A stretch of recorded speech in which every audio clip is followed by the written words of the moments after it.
श्री प्रेमानंद जी महाराज की कथा। एक समय की बात है, एक छोटे से गांव में एक बालक का जन्म हुआ। बालक में बचपन से ही भक्ति और वैराग्य की गहरी भावना थी। खेलकूद की उम्र में भी वह मंदिरों में जाकर भगवान का ध्यान करता, भजन गाता और साधुओं की सेवा में आनंद पाता था।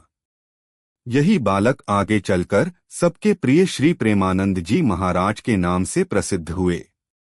महाराज जी का हृदय बचपन से ही भगवान श्री कृष्ण के प्रेम में लीन रहता।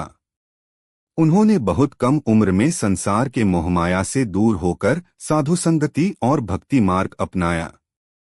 कहा जाता है कि जब वे पहली बार वृंदावन आए तो वहां के रजकणों को देखते ही उनकी आंखों से आंसू झरने लगे, मानो स्वयं श्री कृष्ण की कृपा उन पर बरस रही हो। धीरे धीरे उन्होंने गीता, भागवत, रामचरितमानस जैसे ग्रंथों का गहन अध्ययन किया।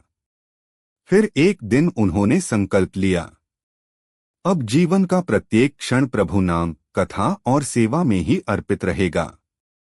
उन्होंने जहां भी गए प्रेम, सरलता और भगवद नाम का संदेश दिया। उनकी वाणी में इतनी मधुरता थी कि जब वे कथा सुनाते तो श्रोताओं के हृदय में भक्ति का सागर उमड़ पड़ता। लोग कहते हैं, उनके शब्दों में श्री कृष्ण की ही झलक मिलती है। वृंदावन में उन्होंने अनेक सेवा कार्य किए। गरीबों को भोजन, गौ सेवा, संत सेवा और आश्रम निर्माण। उनका जीवन एक सच्चे संत का उदाहरण है।